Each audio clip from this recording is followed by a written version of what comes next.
नमस्कार दोस्तों, स्वागत है आपके अपने ही चैनल पॉसिबल विथ नवीन में। दोस्तों, यह एक जनरल कंपटीशन की तैयारी से संबंधित चैनल है। इस चैनल में आपको आगामी आने वाले जो भी वैकेंसीज है, स्टेट पीसीएस हो जाए, रेलवे हो, एसएससी हो, पुलिस हो या टीचर हो आदि, इन सभी में जीके जीएस जनरल अवेयरनेस की अच्छी तैयारी होगी, यह करवाई जाएगी। हम तैयारी की रणनीति में थोड़ा चेंजिंग कर रहे हैं, क्योंकि अब जो है हम लोग क्या करेंगे, सीधे जो भी क्वेश्चन जो एग्जामिनेशन में पूछे जा चुके हैं उन एमसीक्यूज को उठाएंगे और उसका डिटेल में तैयारी करेंगे। तो अगर आप हमारे इस आइडिया को फॉलो कीजिएगा तो 6 महीने के अंदर आपको जेके जीएस की, जिनको कमज़ोर लगती है उनको जीके जीएस की एक अच्छी बहुत बढ़िया तैयारी आपकी हो जाएगी। तो आज जो हम लोग है इसका शुरुआत कर रहे हैं, तो आज इसका जो पहला प्रैक्टिस सेट जो है वो साइंस का होगा। तो आप अगर मेरे तरीके से फॉलो कीजिएगा, मेरे तरीके को फॉलो कीजिएगा, तो कम से कम समय में बहुत बढ़िया तैयारी आपकी हो जाएगी। तो चलिए वीडियो को बिना स्किप किए पूरा देखिए, ताकि आपको पूरा समझ में आ सके। अगर आप हमारे चैनल पर नए हैं तो चैनल को सब्सक्राइब कीजिए, लाइक करके बेल आइकन दबा दीजिए, ताकि मेरी कोई भी वीडियो आए तो आप तक पहले पहुंच जाए। तो चलिए शुरुआत करते हैं। पहला क्वेश्चन कहता है कि विद्युत शक्ति इकाई है एम्पियर का, वोल्ट का, कूलॉम का, वाट का। तो देखिए, विद्युत शक्ति इकाई है। आप भी एक बगल में एक कलम लेके बैठ जाइए और मेरे साथ साथ बनाइए इसको, और बनाने के बाद लास्ट में देखिए कि आपको कितना नंबर आया। तो चलिए पहले इसको देख लेते हैं। तो विद्युत शक्ति का जो इकाई है वो वाट है। अब डिटेल्स देखते हैं इसका। कहता है कि विद्युत शक्ति का एसआई मात्रक वाट है, जो जूल प्रति सेकेंड के बराबर होता है। शक्ति यानी पावर बराबर कार्य बटा समय यानी वर्क बटा टाइम। एक अश्व शक्ति बराबर 1 हॉर्स पावर बराबर 746 वाट होता है। तो इस तरह से हम लोग डिटेल देखेंगे तो ऊपर के क्वेश्चन के साथ साथ हमको इसके बारे में और भी जानकारी हो जाएगा। तो चलिए दूसरा क्वेश्चन देखते हैं। कहता है कि प्रकाश वर्ष इकाई है दूरी की, समय की, आयु की, प्रकाश की तीव्रता की। तो देखिए, कहता है कि प्रकाश वर्ष जो इकाई है वो दूरी की इकाई है, ऑप्शन ए। अब डिटेल्स इसका देखते हैं।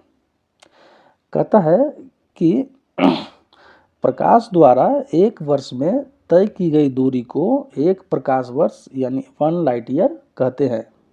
एक प्रकाश वर्ष बराबर 9.46 इंटू 10⁻15 मीटर होता है। फिर कहता है कि लंबी खगोलीय दूरी को व्यक्त करने के लिए पारसेक का प्रयोग किया जाता है, यानी पारसेक जो है वो दूरी मापने का सबसे बड़ा इकाई है। एक पारसेक बराबर 3 इंटू 10⁻16 मीटर या 3.262 प्रकाश वर्ष के बराबर होता है। यहाँ मीटर होना 3.10⁻16 मीटर या 3.262 प्रकाश वर्ष के बराबर होता है। नेक्स्ट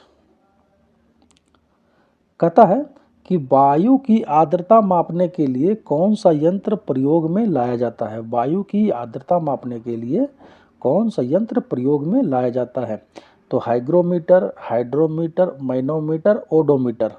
तो इसका आंसर जो हो जाएगा ऑप्शन ए, हाइग्रोमीटर। अब इसका डिटेल्स देखते हैं। कहता है वायुमंडल दाब को मापने के लिए बैरोमीटर का प्रयोग किया जाता है। अभी देखिए इसको, आप इसको पहले समझिए, ये क्या कह रहा है, वायु की आर्द्रता मापना है। तो वायु की आर्द्रता मापने के लिए हाइग्रोमीटर, लेकिन अगर वही हमको वायुमंडलीय दाब को मापना है तो उसके लिए बैरोमीटर, और दूध का आपेक्षिक घनत्व मापना है तो उसके लिए लैक्टोमीटर, और द्रव का घनत्व को मापना है तो हाइड्रोमीटर। तो हाइग्रो और हाइड्रो में बहुत कन्फ्यूजन होता है, तो ध्यान रखना है आपको। नेक्स्ट, भूकंप की तीव्रता का मापन किया जाता है तो रिक्टर पैमाने पर, केल्विन पैमाने पर, डेसिबल में, पास्कल में। तो देखिए, भूकंप की जो तीव्रता है वो रिक्टर पैमाने पर मापी जाती है। Option A. अब देखिए, कहता है रडार का उपयोग जो है रेडियो तरंगों द्वारा वस्तुओं की स्थिति ज्ञात करने में किया जाता है। जैसे कहने का मतलब क्या हुआ कि जब रडार से रेडियो तरंगे जब निकलती है तो कोई जब वस्तु रहता है तो उस वस्तु से टकरा करके वो तरंग वापस आता है और रडार उसको कैच कर लेता है। तो इस तरह से रडार जो है उसको पता लगा लेता है कि एक्चुअल में वो है कहाँ। तो प्रकाश की तीव्रता नापने के लिए लक्स मीटर का प्रयोग किया जाता है। अगर प्रकाश की तीव्रता नापना है तो उसके लिए लक्स मीटर का प्रयोग किया जाता है। फिर कहता है कि समुद्र की गहराई मापने के लिए फैदोमीटर का प्रयोग किया जाता है। अगर समुद्र की गहराई नापना है तो उसके लिए फैदोमीटर का प्रयोग किया जाता है। फिर कहता है झूठ का पता लगाने के लिए पॉलीग्राफी टेस्ट किया जाता है। Polygraphy test. नेक्स्ट कहता है निम्नलिखित में से कौन सी सदिश राशि है। अब देखिए, समय है, चाल है, विस्थापन है, दूरी है। ऑप्शन ए समय, ऑप्शन बी चाल, ऑप्शन सी विस्थापन, ऑप्शन सी विस्थापन, ऑप्शन डी दूरी। तो चलिए इसको बताते हैं आपको। देखिए पहले इसका डिटेल्स देख लीजिए। आपका ऑप्शन हो जाएगा ऑप्शन सी विस्थापन। देखिए कहता है कि वे राशियां जिनको व्यक्त करने के लिए दिशा एवं परिमाण दोनों की आवश्यकता होती है सदिश राशियां कहलाती है। जैसे बल, वेग, विस्थापन, त्वरण, संवेग, आवेग आदि सदिश राशियां हैं। अब देखिए, कोई ज़रूरी नहीं है कि आपको हर जगह विस्थापन ही दे, बल भी दे सकता है, वेग भी दे सकता है, त्वरण भी दे सकता है, संवेग, आवेग कुछ भी दे सकता है। तो वैसी स्थिति में अगर आपको पूरा जानकारी नहीं रहेगा तो आपको छूट जाएगा। आपको तो लगेगा कि हम पढ़ चुके हैं, सदिश हमको पता है, लेकिन वो आपको खाली विस्थापन पता है। तो यहाँ जितने भी सदिश राशियाँ हैं उन सभी को हम डिटेल्स में दे दिए हैं। तो आप इससे भी एक बार कर लिए तो आपको फिर कभी ये छूटेगा नहीं। तो चलिए नेक्स्ट देखते हैं। क्वेश्चन नंबर 6 कहता है कि वर्षा की बूंदें गोलाकार आकृति का कारण क्या है। तो द्रव का घनत्व, पृष्ठ तनाव, वायुमंडलीय दाब या गुरुत्व। वर्षा की जो बूंद है उसका गोल हो जाता है तो उसका कारण क्या है। तो देखिए उसका कारण है ऑप्शन बी पृष्ठ तनाव। नेक्स्ट इसका डिटेल्स देखते हैं। कहता है तेल जल के तल पर फैल जाता है क्योंकि तेल का घनत्व पानी के घनत्व से कम होता है। अब देखिए कहता है तेल जो होता है वो जल पर तैर जाता है। क्यों? क्योंकि तेल का घनत्व जो होता है वो पानी के घनत्व से कम होता है। फिर कहता है हवाई जहाज से यात्रा करते समय पेन की स्याही वायु दाब में कमी के कारण निकलने लगती है। यानी वायु दाब की कमी के कारण जो हम लोग का अगर यह हवाई जहाज में पेन का स्याही है वो क्या होता है, निकल जाता है। नेक्स्ट कहता है पानी का आपेक्षिक घनत्व सर्वाधिक निम्नलिखित ताप पर होता है। 0 degree Celsius, 4 degree, 50 degree, 100 degree. तो देखिए आपका आंसर हो जाएगा answer B 4 degree centigrade. Details देख लेते हैं। कहता 4 डिग्री सेंटीग्रेड पर पानी का आयतन न्यूनतम तथा घनत्व अधिकतम होता है। 4 डिग्री सेंटीग्रेड पर पानी का आयतन जो है वो न्यूनतम हो जाता है और घनत्व जो होता है वो अधिकतम हो जाता है। फिर कहता है कि 277 केल्विन पर जल का घनत्व अधिकतम होता है। 277 केल्विन पर जल का घनत्व जो है वो अधिकतम हो जाता है। नेक्स्ट 8 नंबर कहता है कि समुद्र में नदी की अपेक्षा तैरना आसान है। करना लिखा गया है। तैरना आसान होता है क्योंकि समुद्री जल नमकीन होता है, समुद्री जल गहरा होता है, समुद्री जल भारी होता है, समुद्री जल हल्का होता है। तो आपका आंसर हो जाएगा ऑप्शन ए समुद्री जल नमकीन होता है। अब देखिए कहता है कि सोडियम क्लोराइड तथा अन्य सोडियम क्लोराइड तथा अन्य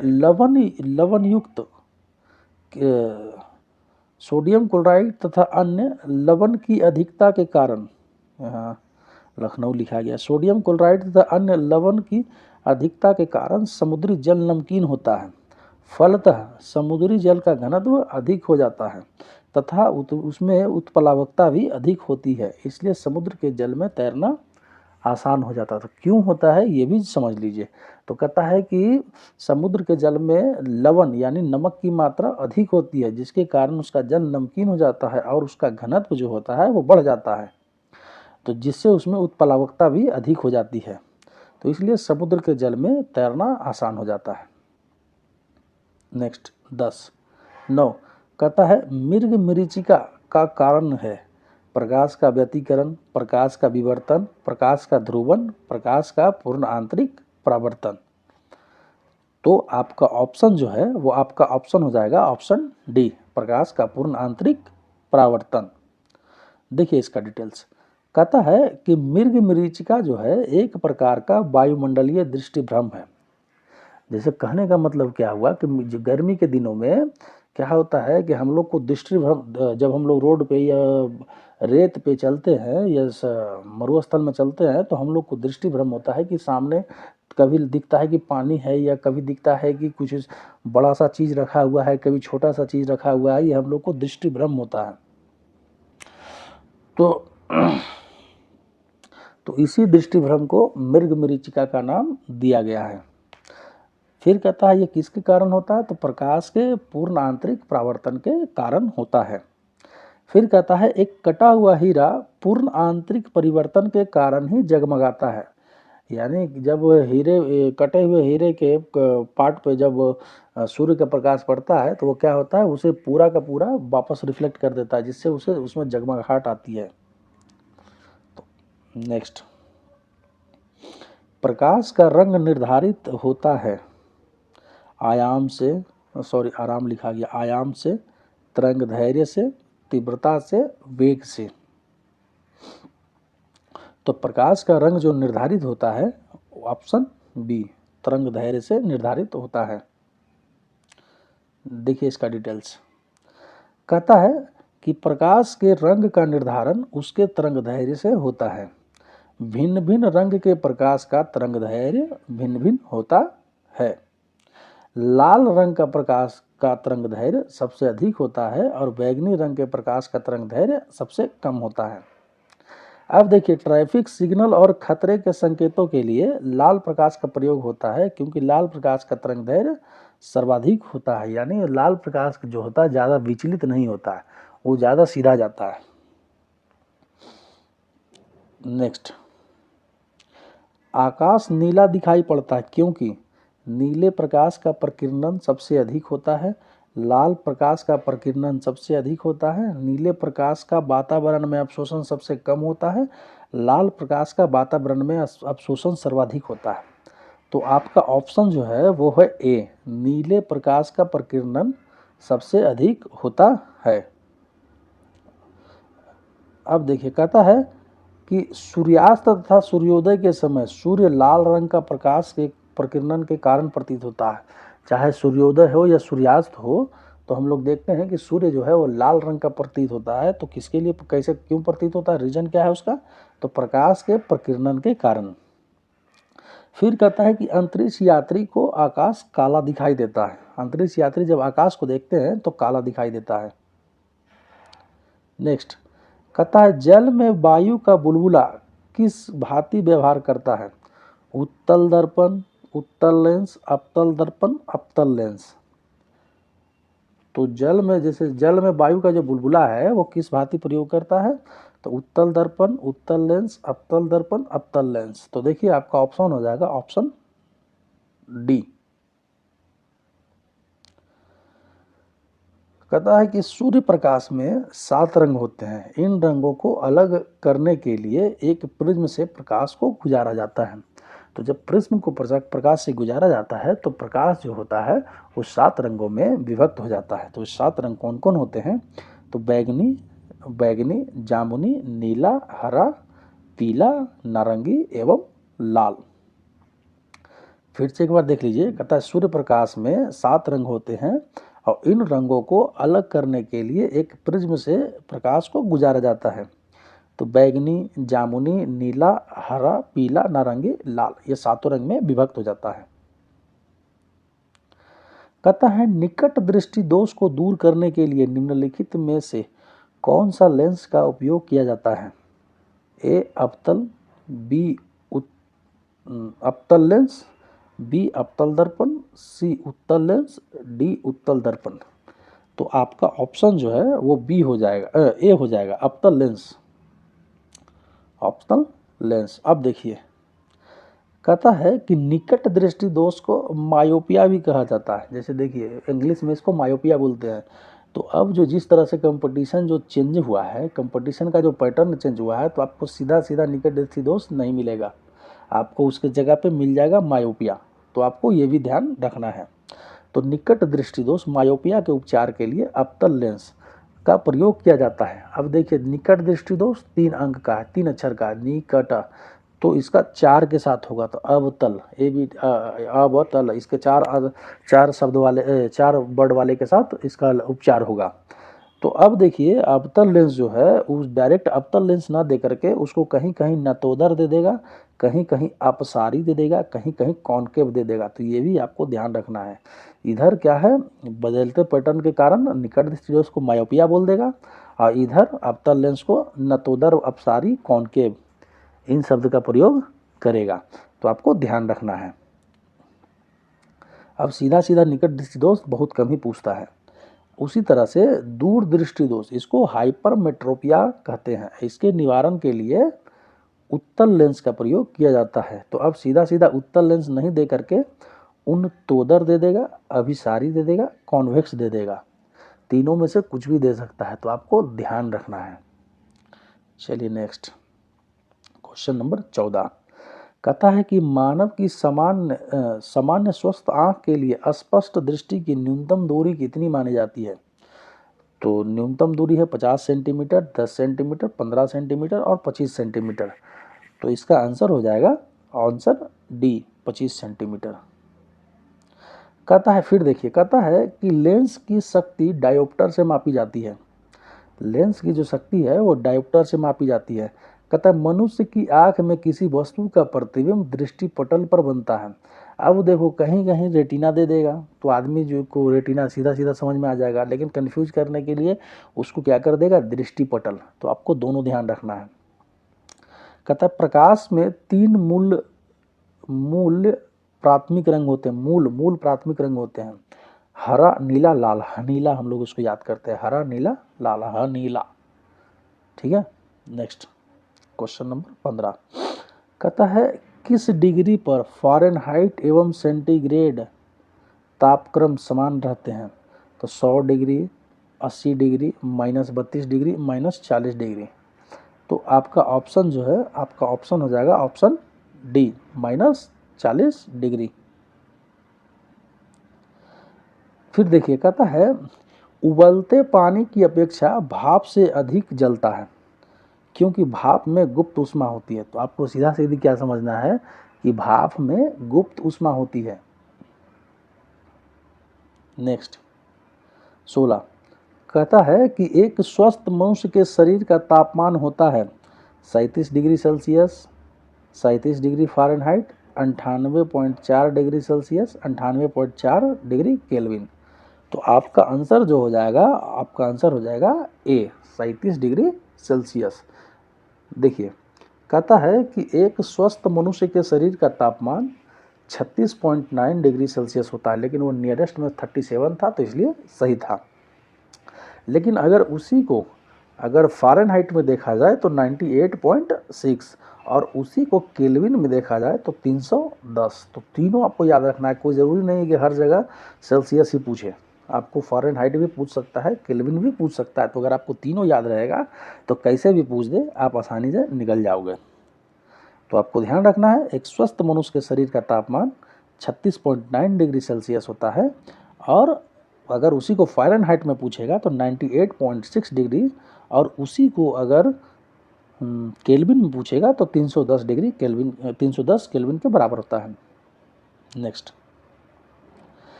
कहता है कि रेफ्रिजरेटर में थर्मोस्टेट का कार्य क्या है।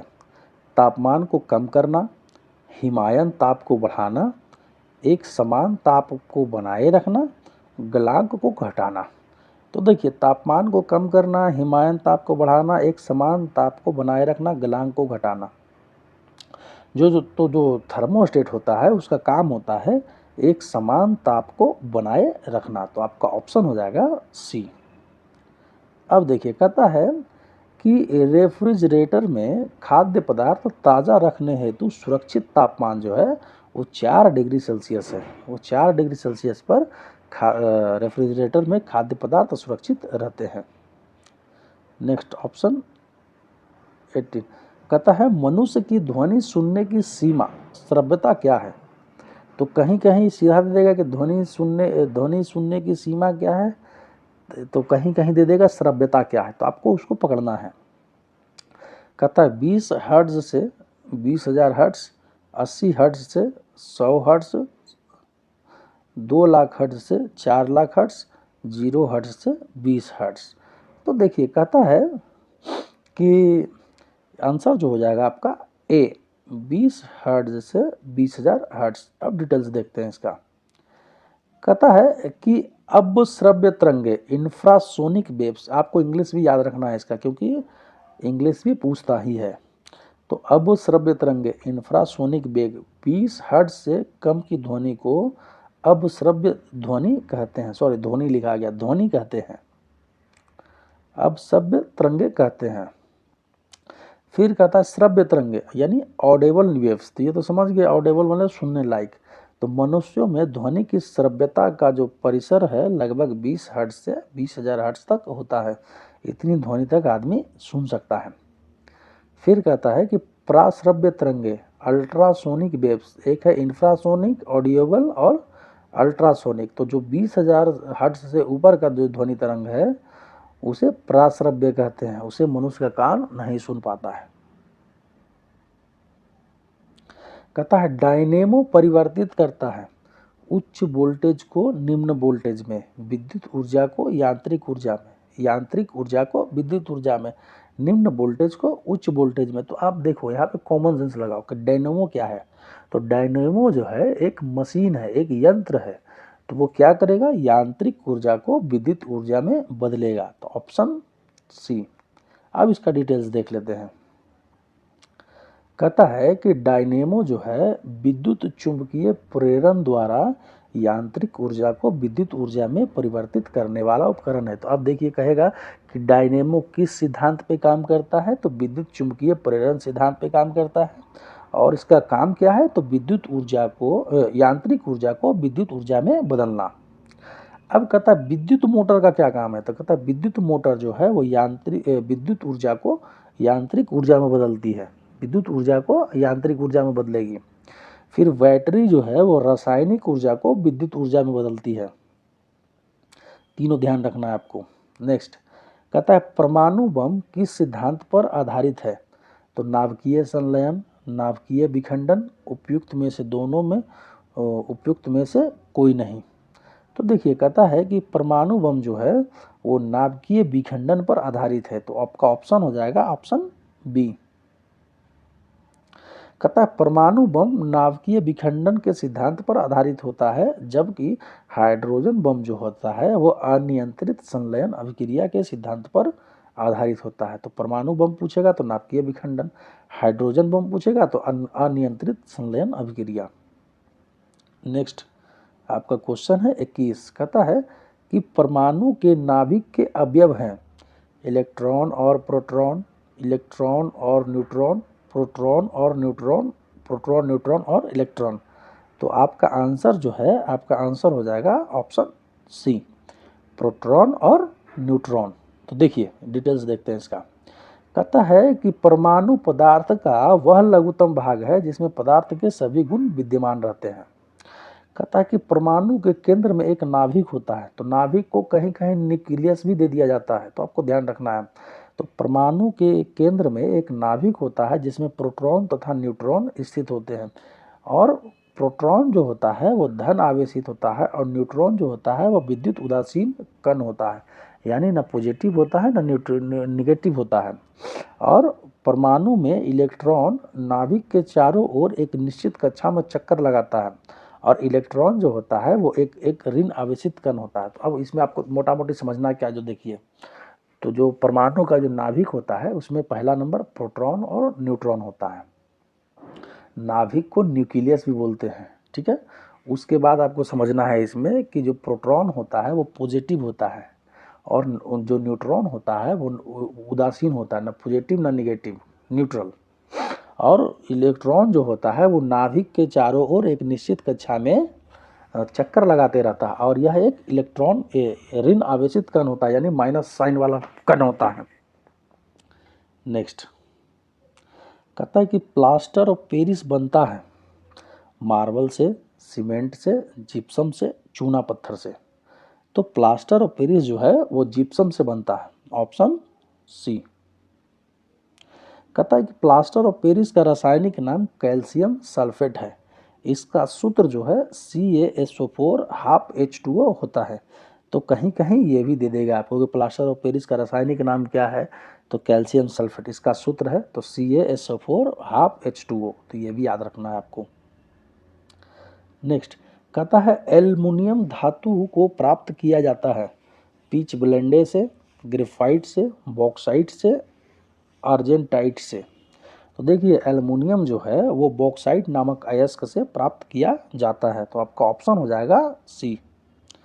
डिटेल्स देखिए, फिर एल्युमिनियम तो बॉक्साइट से हो जाएगा, तांबा जो है, तांबा कॉपर, वो क्यूप्राइट से होगा, पारा मरकरी वो सिनेबार से होगा, जिंक जस्ता वो कैलामाइन से होगा, आयरन लोहा हेमाटाइट से होगा, यूरेनियम पिच ब्लेंडे से होगा। तो आपको ध्यान क्या रखना है, कहीं तांबा देगा कहीं कॉपर देगा, तो कंफ्यूज नहीं होना है, कहीं पारा देगा कहीं मरकरी देगा, तो कंफ्यूज नहीं होना है, कहीं जिंक देगा कहीं जस्ता देगा, कंफ्यूज नहीं होना है, कहीं आयरन देगा कभी कहीं लोहा देगा। तो आपको इस बात का ध्यान रखना है। तो एक बार फिर से देखते हैं, एल्युमिनियम जो है वो बॉक्साइट नामक अयस्क से निकाला जाता है, कॉपर जो है वो क्यूपराइट, पारा मरकरी जो है वो सिनेबार, जिंक जस्ता जो है वो कैलामाइन, आयरन लोहा जो है हेमाटाइट, यूरेनियम जो है वो पिच ब्लेंडे से। नेक्स्ट कहता है कांसा मिश्रित धातु है, एलॉय है। तो देखिए तांबा एवं टीन का, तांबा एवं चांदी का, तांबा एवं जस्ता का, तांबा एवं सीसा का।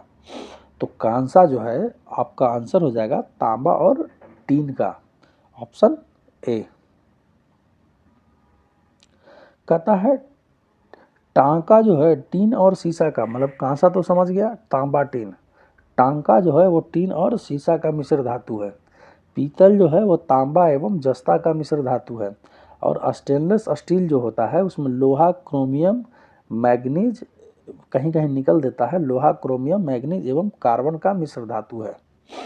तो टांका जो है आपको समझ लेना है कि कांसा अगर पूछे तो तांबा टीन, टांका पूछे तो टीन सीसा, पीतल पूछे तो तांबा जस्ता, स्टेनलेस स्टील पूछे तो लोहा, क्रोमियम, निकल या कहीं मैग्नीज एवं कार्बन का मिश्र धातु है। नेक्स्ट कहता है निम्नलिखित में से कौन सूखा बर्फ कहलाता है। तो ठोस सल्फर डाइऑक्साइड, आसूत जल से बनी बर्फ, बर्फ तथा साधारण नमक का मिश्रण, ठोस कार्बन डाइऑक्साइड। तो देखिए आपका आंसर हो जाएगा ऑप्शन डी, ठोस कार्बन डाइऑक्साइड को सूखी बर्फ कहते हैं। तो देखिए कहता है कि भारी जल का रासायनिक सूत्र D2O होता है। शुद्ध जल उदासीन माना जाता है जिसका pH मान 7 होता है। पानी का शुद्धतम रूप वर्षा का पानी है, वर्षा के पानी को सबसे शुद्ध रूप माना गया है। नेक्स्ट कहता है घरेलू ईंधन के रूप में प्रयुक्त LPG में मुख्यतः होता है ब्यूटेन और हाइड्रोजन, ब्यूटेन एवं ऑक्सीजन, ब्यूटेन एवं प्रोपेन, मीथेन एवं ऑक्सीजन। तो जो हम लोग LPG गैस प्रयोग करते हैं तो उसमें मुख्यतः जो होता है ब्यूटेन एवं प्रोपेन होता है। तो आपका ऑप्शन हो जाएगा सी। फिर कहता है कि घरेलू ईंधन के रूप में प्रयुक्त LPG अर्थात द्रवित पेट्रोलियम गैस यानी liquid petroleum gas LPG hydrocarbon गैसों का एक ज्वलनशील मिश्रण है। इसमें मुख्यतः प्रोपेन तथा ब्यूटेन का मिश्रण होता है। अब बायोगैस कार्बन डाइऑक्साइड एवं मीथेन का मिश्रण होता है। वो अगर कहीं दे दे बायोगैस के बारे में, तो बायोगैस जो होता है वो कार्बन डाइऑक्साइड एवं मीथेन का मिश्रण होता है। नेक्स्ट वनस्पति तेल से वनस्पति घी बनाने में प्रयुक्त होने वाली gas hydrogen, oxygen, nitrogen, carbon dioxide.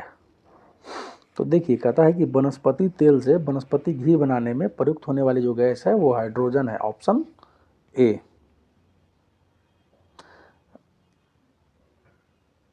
अब देखिए कहता है प्राकृतिक रबड़ जो है वो किसका बहुलक है, तो आइसोप्रीन का, अस्टाइरिन का, विनाइल एसीटेट का, प्रोपीन का। तो जो प्राकृतिक रबड़ है वो आइसोप्रीन का बहुलक है, ऑप्शन ए।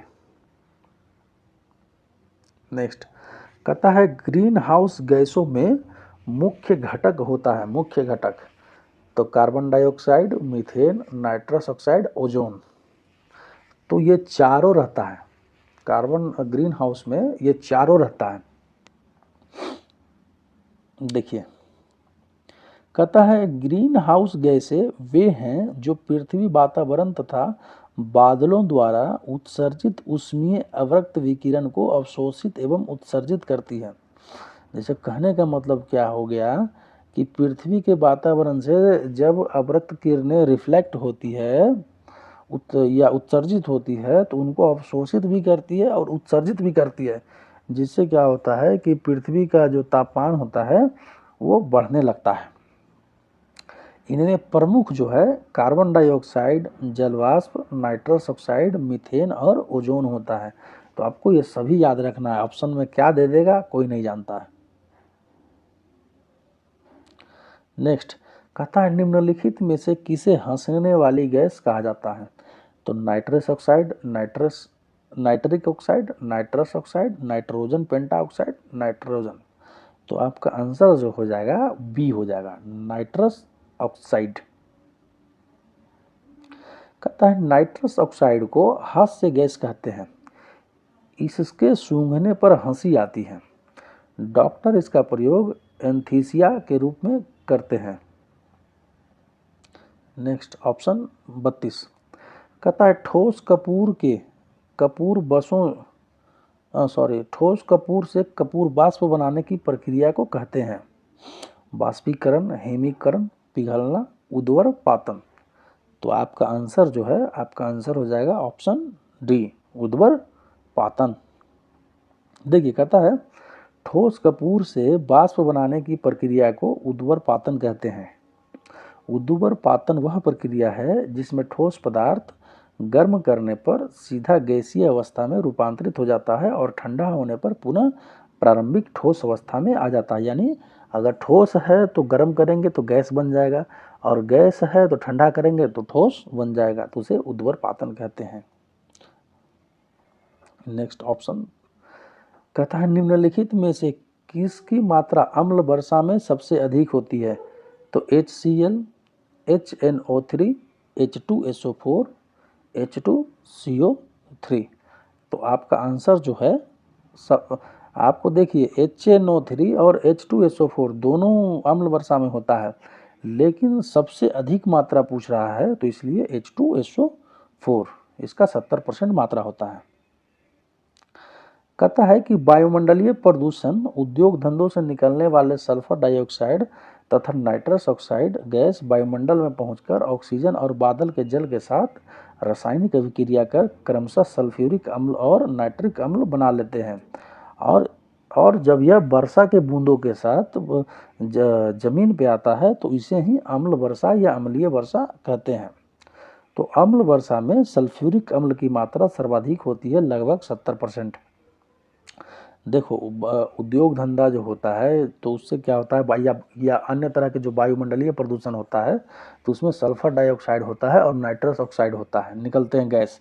तो ये सब क्या करते हैं कि वायुमंडल में जो जलवाष्प होते हैं उसके साथ अभिक्रिया करके सल्फ्यूरिक अम्ल और नाइट्रिक अम्ल बना लेते हैं और जब ये क्या होता है कि यही अम्ल जब बारिश की बूंदों के साथ जमीन पर आता है तो इसे ही अम्ल वर्षा या अम्लीय वर्षा कहते हैं। तो अम्ल वर्षा में सल्फ्यूरिक अम्ल की मात्रा सर्वाधिक होती है 70% और 30% नाइट्रिक अम्ल होता है।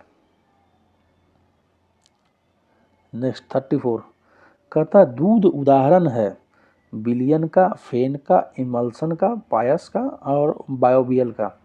तो आपका आंसर हो जाएगा ऑप्शन सी। पहले क्या था कि सीधा सीधी दूध उदाहरण है तो पायस का, अब उसको क्या कर दिया इमल्सन का। तो आपको ये भी याद रखना, इमल्सन पायस दोनों याद रखना है, क्योंकि कंपटीशन टाइट है, तो आपकी तैयारी भी उसी लेवल की होनी चाहिए। कहता है दूध एक पायस का उदाहरण है, इसमें विटामिन सी के अलावा सभी पोषक तत्व प्राप्त होते हैं। कहता है खाने का सोडा है sodium chloride, sodium bicarbonate, sodium sulphate, sodium hydra oxide. तो खाने का सोडा क्या है? तो ऑप्शन बी सोडियम बाइकार्बोनेट। तो देखिए कहता है कि खाने वाला सोडा या बेकिंग सोडा का रासायनिक नाम सोडियम बाइकार्बोनेट है, जिसका सूत्र NaHCO3 होता है। खाने वाला सोडा यानी इसको बेकिंग सोडा भी बोलते हैं, कहीं कहीं खाने वाला सोडा रहेगा, कहीं कहीं बेकिंग सोडा रहेगा। तो आपको ध्यान रखना है, इसका रासायनिक नाम जो है वो सोडियम बाइकार्बोनेट है और इसका सूत्र जो है NaHCO3 है। फिर कहता है धोने के सोडे या वॉशिंग सोडा का रासायनिक नाम सोडियम कार्बोनेट है। अगर धोने का सोडा हो या वॉशिंग सोडा हो तो इसका नाम जो है सोडियम कार्बोनेट है, जिसका सूत्र Na2CO3 होता है। तो दोनों याद रखना, आपको कंफ्यूज नहीं होना है। खाने वाला सोडा बोले तो सोडियम बाइकार्बोनेट, धोने वाला सोडा बोले तो सोडियम कार्बोनेट, चाहे बेकिंग सोडा बोले या वॉशिंग सोडा बोले, आपको समझ जाना है। नेक्स्ट कहता है कि रेशम कीट पालन को कहते हैं एपीकल्चर, हॉर्टिकल्चर, सिलीकल्चर, सेरीकल्चर और फ्लोरिकल्चर। तो आपका ऑप्शन जो हो जाएगा ऑप्शन सी सेरीकल्चर। देखिए कहता है एपीकल्चर जो है उसको मधुमक्खी पालन को बोलते हैं एरीकल्चर। एस्ट्रोलॉजी जो है वो फूलों के अध्ययन को बोलते हैं एस्ट्रोलॉजी। फिर कहता है पीसी कल्चर जो है वो मत्स्य पालन को बोलते हैं। ऑर्निथोलॉजी जो है वो पक्षियों का अध्ययन है, पक्षियों का अध्ययन। एस्ट्रोलॉजी एस्ट्रो नहीं एस्ट्रोलॉजी। फिर कहता है लौंग एक मसाला पौधे के किस भाग से प्राप्त होता है? तो फल से, तना से, जड़ से, फूल से। तो लौंग जो होता है वह फूल की कली से प्राप्त होता है। आपका ऑप्शन हो जाएगा डी। फिर कहता है कि गन्ना, आलू एवं अदरक तने का रूपांतरण है। सलजम, गाजर, शकरकंद जड़ों की श्रेणी में आते हैं। कहता है कि टमाटर के लाल रंग का कारण है। तो कैप्सेसिन, लाइकोपिन, जैंथोफिल, उपरोक्त में से कोई नहीं। तो जो टमाटर का लाल रंग है वो लाइकोपिन के कारण होता है, ऑप्शन बी। अब देखिए कहता है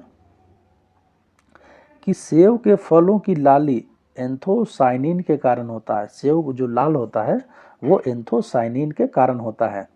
और पपीते का पीले रंग का जो कारण है कैरिका जैंथीन है, कैरिका जैंथीन।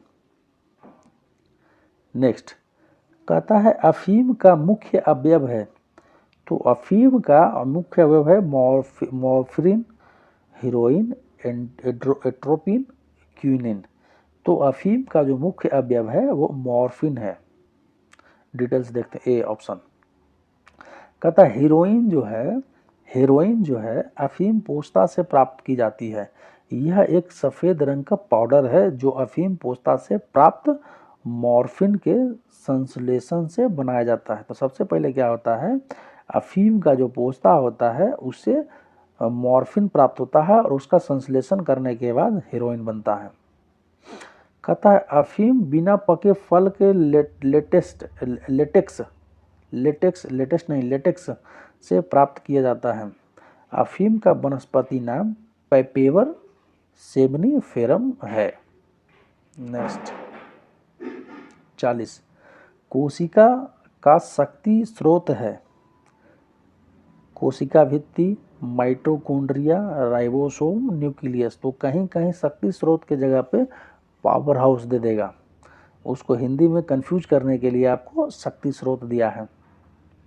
तो कोशिका भित्ति, माइटोकॉन्ड्रिया, राइबोसोम, न्यूक्लियस। तो आपका आंसर जो है, आपका आंसर हो जाएगा आंसर बी माइटोकॉन्ड्रिया। नेक्स्ट कहता है माइटोकॉन्ड्रिया को कोशिका का पावर हाउस कहा जाता है। लाइसोसोम को कोशिका की आत्महत्या की थैली कहते हैं, याद रखना है। नेक्स्ट, कहता है वर्तमान आनुवांशिक विज्ञान का जनक कौन है? Gregor John Mendel, Hugo de bridge, Charles Darwin, Thomas Hunt Morgan. तो आपका ऑप्शन जो है ऑप्शन हो जाएगा ए, ग्रेगर जॉन मेंडल। अब देखिए, कहता है ग्रेगर जॉन मेंडल जो है को आनुवांशिकी का पिता कहा जाता है। इन्होंने मटर के पौधे पर अपना प्रयोग किया था, मटर के पौधे पर।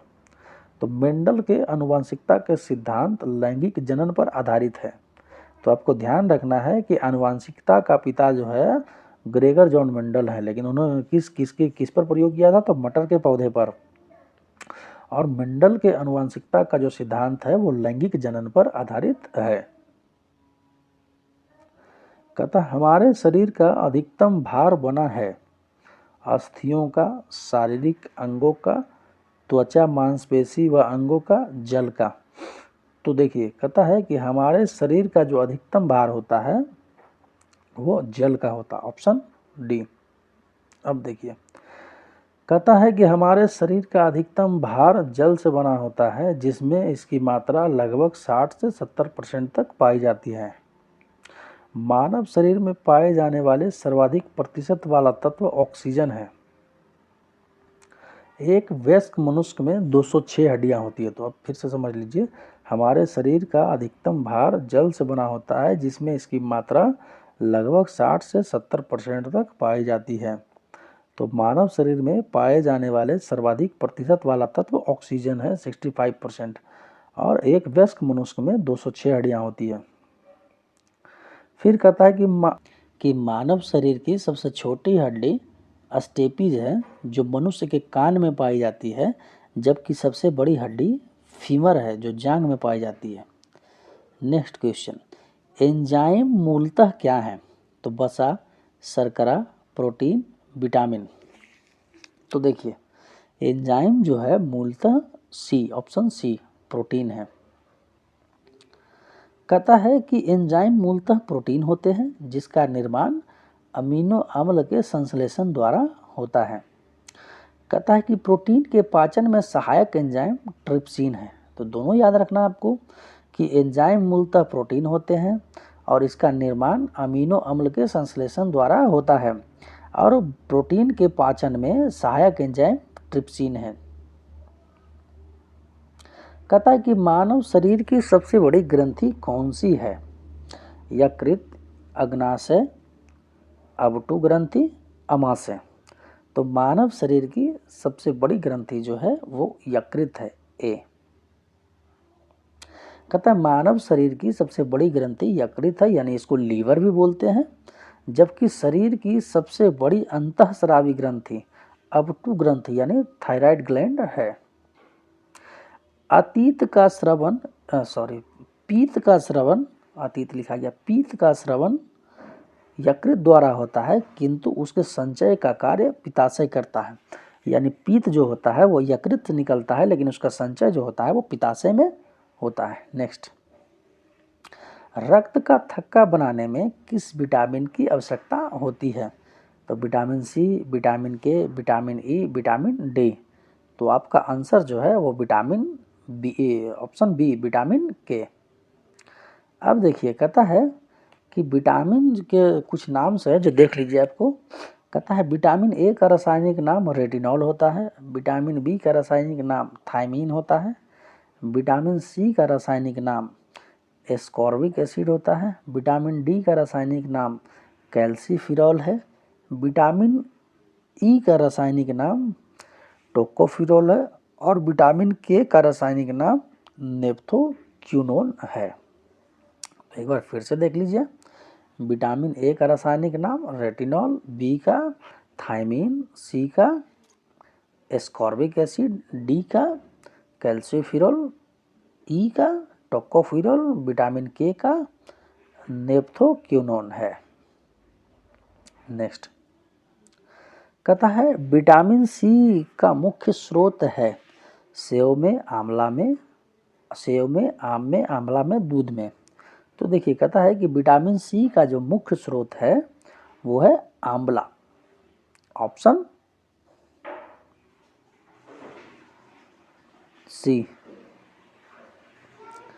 अब देखिए कहता है विटामिन ए जो है उसमें गाजर, हरी सब्जियां में पाया जाता है। विटामिन बी जो है अनाज और सोयाबीन में। विटामिन सी जो है वो आंवला, नींबू, खट्टा फल में। और विटामिन डी जो है वो मक्खन, मछली, तेल, अंडा में। और विटामिन के जो है वो तेल, गेहूं, अंडे में, अंडे की जर्दी में। विटामिन के जो है हरी सब्जियां, अंडा, सोयाबीन में। एक स्वस्थ व्यक्ति का हृदय 1 मिनट में औसतन कितनी बार धड़कता है? तो 86 बार, 98 बार, 72 बार और 64 बार। तो आपका ऑप्शन हो जाएगा ऑप्शन सी, 72 बार। कहता है हृदय में 4 कक्ष होते हैं, वाल्व। कहता है एक स्वस्थ मनुष्य में 5 से 6 लीटर खून होता है। मानव के शरीर में रक्त की मात्रा शरीर के भार का लगभग 7 से 8% होता है। कहता है ओ रक्त वर्ग को यूनिवर्सल डोनर कहा जाता है। ए बी रक्त समूह के लोग सार्वभौमिक प्राप्तकर्ता होते हैं। कहता है मानव शरीर का तापमान नियंत्रित होता है तो थैलमस से, हाइपोथैलेमस ग्रंथि से, सेरेब्रम से, मेडुला से। तो मानव शरीर का जो तापक्रम है वो तो हाइपोथैलेमस से नियंत्रित होता है। कहता है कि मानव के मस्तिष्क में स्मरण क्षमता सेरेबेलम में होती है। नेक्स्ट कहता है इंसुलिन है वसा, विटामिन, कार्बोहाइड्रेट, प्रोटीन। तो आपको जान लेना है, आपका आंसर है ऑप्शन डी, इंसुलिन जो है वो प्रोटीन है। नेक्स्ट कहता है इंसुलिन की कमी से मनुष्य में मधुमेह या डायबिटीज रोग होता है। मानव शरीर में इंसुलिन अग्नाशय में उत्पन्न होता है। फिर है कि इंसुलिन एक हार्मोन है जो कि रुधिर में शर्करा की मात्रा को नियमन करता है। इसका स्रोत डहेलिया की जड़ें तथा अग्नाशय की बीटा कोशिकाएं है। नेक्स्ट प्रकाश संश्लेषण और पौधे द्वारा निम्न में से कौन सी गैस उपयोग की जाती है? Ammonia, carbon dioxide, chlorine, sulphur dioxide. तो आपका ऑप्शन जो है ऑप्शन हो जाएगा ऑप्शन बी, कार्बन डाइऑक्साइड। तो कहता है कि प्रकाश संश्लेषण की प्रक्रिया है जिसमें पौधे के हरे भाग सूर्य के प्रकाश ऊर्जा को ग्रहण कर वायु से ली गई कार्बन डाइऑक्साइड तथा मृदा से शोषित जल द्वारा कार्बोहाइड्रेट्स का निर्माण करते हैं एवं ऑक्सीजन को उपोत्पाद के रूप में, सब प्रोडक्ट के रूप में बाहर निकाल देते हैं। कहने का मतलब क्या हो गया कि प्रकाश संश्लेषण प्रक्रिया है जिसमें पौधा क्या करता है, हरा भाग जो है वो सूर्य के प्रकाश से ऊर्जा ग्रहण करता है। प्रकाश के हरे भाग, पौधे के हरे भाग जो होते हैं वो पत्तियां जो होती हैं वो सूर्य के प्रकाश से ऊर्जा ग्रहण करता है और वायु से लेता है कार्बन डाइऑक्साइड और मृदा यानी मट्टी से लेता है जल और सब मिला के कार्बोहाइड्रेट का निर्माण करता है और ऑक्सीजन को रिलीज करता है, ऑक्सीजन को छोड़ता है। तो इस तरह से ये 50 साइंस का जो क्वेश्चन है वो समाप्त हुआ। आप इसको अच्छा से देखिए, समझिए, ये आपको बहुत फ़ायदेमंद होगा। और इसी तरह से अगर आप लोग कंटिन्यू 6 महीना मेरे हिसाब से तैयारी करते जाइएगा तो आपको एक जीके जीएस पर एक अच्छा बढ़िया पकड़ बन जाएगा। तो चलिए इसी के साथ ये वीडियो को समाप्त करते हैं। धन्यवाद।